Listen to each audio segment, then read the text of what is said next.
एक वर्ग खासा आपसे नाराज है। आपके अध्यक्ष पद लेने के बाद आपको अध्यक्ष पद बनाया गया, इसके बाद जो है एक वर्ग आपसे खासा नाराज है। उस पर आप क्या कहना चाहेंगे? देखिए, पहली बात तो है कि कांग्रेस पार्टी एक परिवार है। जहाँ बड़ा परिवार होता है थोड़ा बहुत कुछ न कुछ होता है। कोई वर्ग हमसे नाराज नहीं है।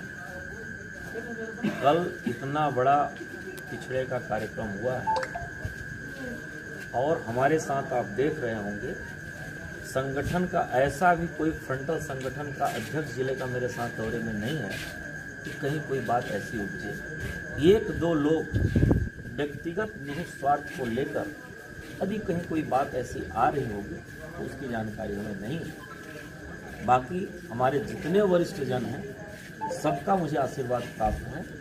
सिंगरौली जिले में जितने वरिष्ठ कांग्रेसी हैं उनका सबका हमें आशीर्वाद प्राप्त है और लगभग मैं सबसे जाके घरों में आशीर्वाद प्राप्त हूँ। और ये जो है रेणु साह पूर्व मेयर थी, अभी आपसे खासा नाराज चल रही हैं। अब ये आपको पता होगा, मुझे पता नहीं है। रेणु साह जी ने मेरा कहीं कोई विरोध नहीं किया है, ऐसी कहीं कोई बात नहीं है। शाह जी ने बाकायदा प्रेस कॉन्फ्रेंस बुला करके आपके खिलाफ में जो है नहीं, मेरी बात उसके बाद हुई है, कहीं कोई उसके बाद कोई प्रॉब्लम नहीं।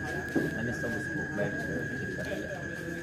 पार्टी की बात है, वो पार्टी की बात, कहीं कोई ऐसी बात। ये क्षेत्र में बेरोजगारी सबसे अहम मुद्दा बनता है जी।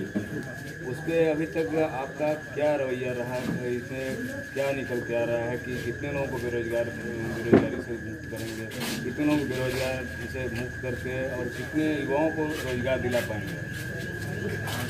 देखिए, अभी एक तो पहली बात आप भी समझ रहे हैं, लॉकडाउन धारा 144 लगा है। हम विपक्ष में, हमारा हथियार संघर्ष है, आंदोलन है। जब तक उसके लिए लॉकडाउन नहीं खुल जाता, धारा 144 नहीं हट जाती, तब तक वो विरोध हम नहीं दर्ज करा पाएंगे। लेकिन 3 दिन पहले, 4 दिन पहले अभी हमारा डिबेट एक चैनल पे था एसएनसी पर, वीरेंद्र गोयल जी उस पर आए थे। पहली बार ऐसा हुआ कि जो दो जिला अध्यक्षों का डिबेट हुआ है उसमें एक मुद्दा बेरोजगारी भी थी। मैंने उनको ऐसा कोई चीज़ नहीं छोड़ा उसमें। मैंने ये भी बता दिया कि लगभग इस लॉकडाउन में 400 ऑपरेटर्स आंध्रा और तमिलनाडु और कर्नाटक से आए हैं। हमारी सरकार थी तो उन्होंने कहा था, हमारे यशस्वी मुख्यमंत्री कमलनाथ जी ने,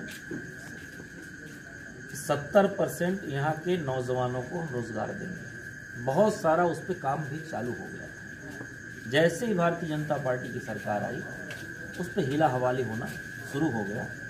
और आप भी सुन रहे होंगे, मैंने खुलेआम चैनल पे कहा है कि बहुत सारे भाजपा के नेता पैसे लेकर जनप्रतिनिधियों के नाम पर, जो बड़े जनप्रतिनिधि हैं सिंगरौली जिले के, उनके नाम पर पैसे लेके भर्ती का काम करा रहे हैं। इसका हम निंदा करते हैं और इसके खिलाफ हम सड़क पे उतरेंगे समय आने पर। बालू का भी जो है अभी कल ही जो है गाइडलाइन जारी किया है भाजपा ने कि मतलब मशीन से बालू नहीं उठेगी, लेकिन अनवरत सिंगरौली में बालू उठाई जा रही है मशीन के द्वारा।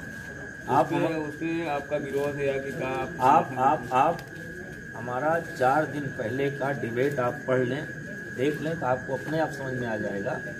मैंने सीधे कहा है कि जो कांग्रेस के जमाने में 13 रुपए प्रति घन मीटर बालू का दर था, एक दिन आप दैनिक भास्कर पेपर में पढ़े होंगे, कलेक्टर साहब का ये बयान था, बड़ा दुर्भाग्यपूर्ण है। कलेक्टर साहब ने कहा कि हमने जनप्रतिनिधियों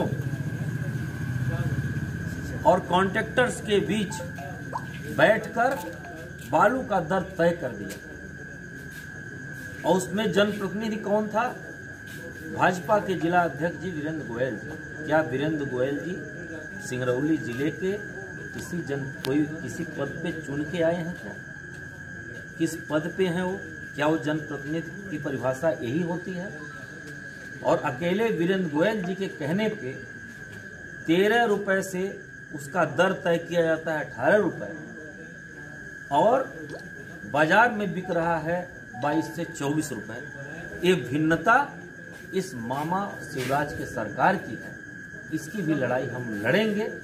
और हमने सीधा आगाह किया था